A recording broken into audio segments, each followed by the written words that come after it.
Who's the strongest soldier you've ever known? The one with the most medals? The one who led the most missions? Or the one who came home and somehow kept living? Even when no one could see the wounds he carried? Not all scars bleed.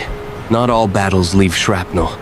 Some soldiers come back with steady hands, whole bodies, and a half-broken soul. They laugh politely. They show up to family dinners. They mow the lawn. But inside, they're still ducking from gunfire no one hears. Still carrying names they whisper only in dreams. So let me ask again. Who is the strongest soldier you've ever known? Maybe it's the one who survived a war without ever being seen bleeding. Some soldiers return home without a single visible scar. They walk upright. They smile at the neighbors. They play with their kids. But at night, they can't sleep. They jolt awake from dreams soaked in fire and blood. They sit alone in the dark, staring at nothing, or stare at everything, trying to find a piece of themselves that didn't get left behind. They laugh, but it doesn't reach their eyes. They say, "I'm fine," but their hands shake under the table. And every loud bang, every sudden movement, pulls them back into a moment they never really escaped. Because though their bodies made it home, parts of them didn't. And those missing pieces? They're not gone. They're just silent. In war, you don't just lose blood. You lose your innocence, your sense of safety. Sometimes, even your ability to breathe like a normal human being. Not all wounds can be stitched. Not all losses are buried in coffins. Because when you walk through war, whether on a battlefield or in your own life, something always stays with you. And sometimes, the hardest part is convincing the world that you're still bleeding, even when there's no blood. There's a sentence is Hort, quiet, almost too simple, that every veteran understands in a way the rest of us never will. In war, there are no unwounded soldiers. At first glance, it sounds like a metaphor, but for those who've seen combat, it's not a poetic truth. It's a lived reality. Because even those who return with every limb intact carry invisible wounds etched deep beneath the skin. Wounds that don't bleed, but ache. That don't scream, but haunt. And that's why this quote matters. Because it says out loud what so many carry in silence. This quote isn't about bullets or bandages. It's about the kind of pain you can't x-ray, the kind that doesn't leave bruises, just silence. It speaks to the nights no one talks about, the memories that replay in high definition, the guilt that creeps in not because of what you did wrong, but because you came home when others didn't. It reminds us that war wounds the soul, as deeply if not more than it wounds the body. And here's the truth. This quote doesn't just belong to soldiers, because war isn't always fought with guns. Sometimes it's a battle with grief, with depression, with the echo of something lost. And in every one of those wars, no one walks away without scars. Not physical ones, but the kind that change how you breathe, how you trust, how you love. Some soldiers come home with every part of their body intact. No limp, no scars, no missing limbs. But they can't sleep, can't be in crowded rooms, can't hear fireworks without feeling like they're back in a burning convoy.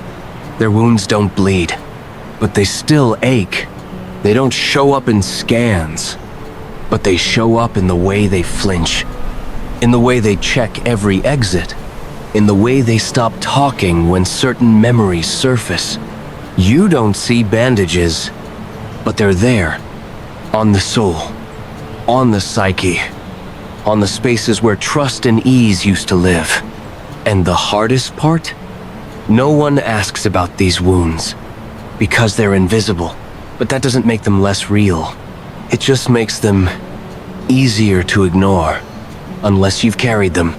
Some wounds don't come from bullets. They come from memories, the ones that won't stay buried. PTSD, guilt, survivor's shame. They haunt you in the quiet. They rob you of sleep, of peace, of joy that used to come so easily. You question everything. Why did I survive? Why can't I feel happy?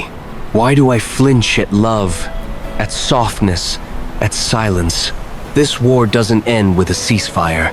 It doesn't wait for discharge papers.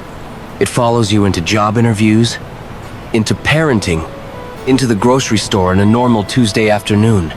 And the worst part? No one sees it. So they assume you're fine. They call you strong, while inside, you're just trying to hold the pieces together. This is the battlefield no one trains for, but many never escape. You don't have to wear a uniform to know what battle feels like.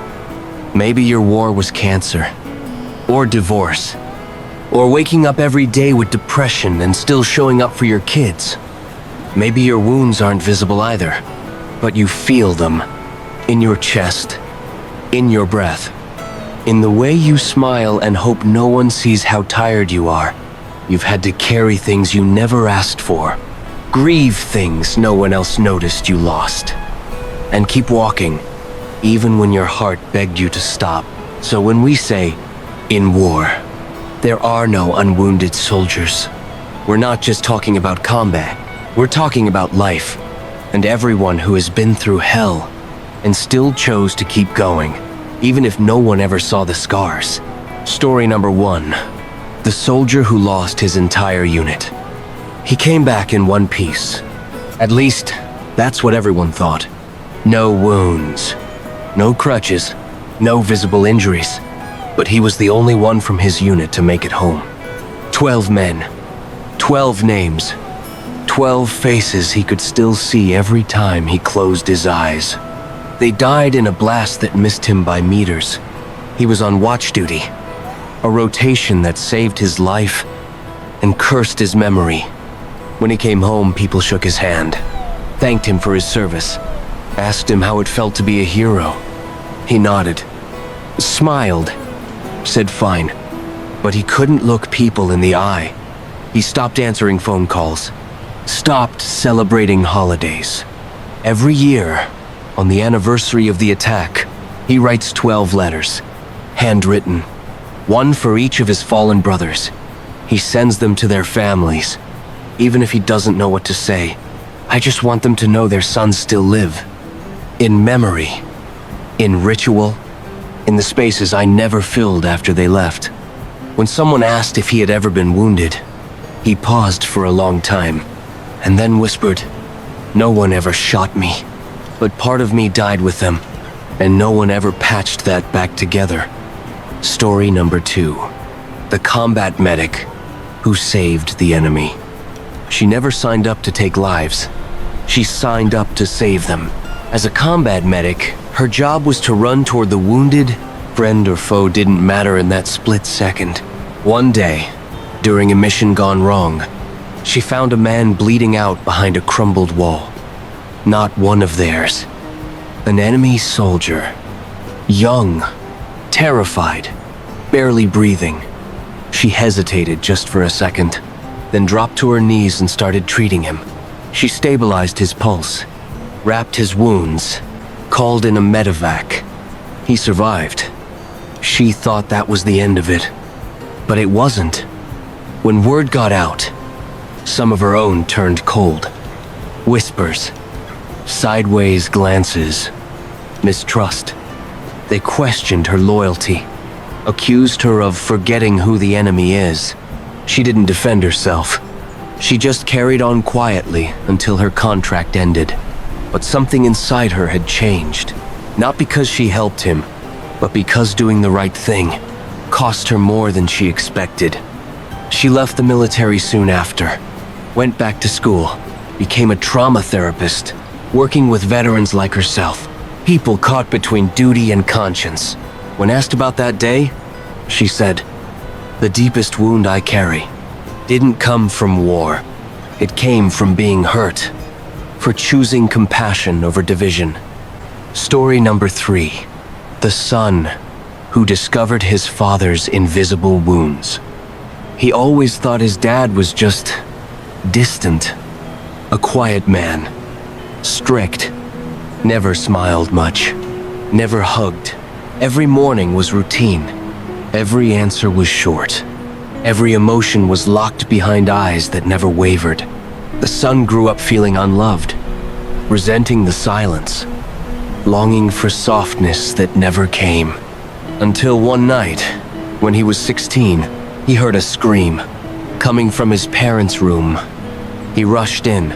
His father was sitting up, drenched in sweat, yelling names the boy had never heard, fighting something that wasn't there. The next morning, they didn't talk about it, but something cracked open. Later that year, the boy found an old photo album, faded images from a war 2 decades past. A younger version of his father, arms around a group of men, faces full of grit and youth. All of them were gone now, and suddenly, the silence made sense. The coldness wasn't cruelty. It was pain, sealed away so deeply. He forgot how to let it out. Years later, at a veterans event, the son stood beside his aging father and said, "My dad never lost a limb, but I know now he lost something else, something he never got back. And all I ever wanted was to help carry it with him." Maybe you've never stepped onto a battlefield. Maybe you've never worn a uniform, never carried a weapon. But if you've ever fought through something alone, if you've ever carried pain that no one else could see, then you too are a kind of soldier. And if you've been wounded in that fight, emotionally, spiritually, silently, this is for you. You don't have to justify your pain. You don't have to prove how hard it's been. What matters is that you're still here, and that makes you stronger than you probably give yourself credit for. You're not weak. You're not broken. You're not too sensitive for carrying pain others don't see. You're human. You've survived things that would have shattered someone else. You've kept walking with pieces missing, with memories too sharp to touch. And if no one's told you this yet, you're not the only one. There are millions of people out there who look fine on the outside, but carry wars on the inside. You're not invisible. You're not forgotten. You are part of a quiet army. One made of people who chose to keep living, even when it hurt. A soldier isn't defined by medals or muscles, not by how loud they speak, but by how quietly they keep going. So if you're walking through life with invisible wounds and unspoken pain, you are still a warrior. Because being a warrior doesn't mean you're unhurt. It means you are wounded, and you keep living anyway. That is the bravest thing of all.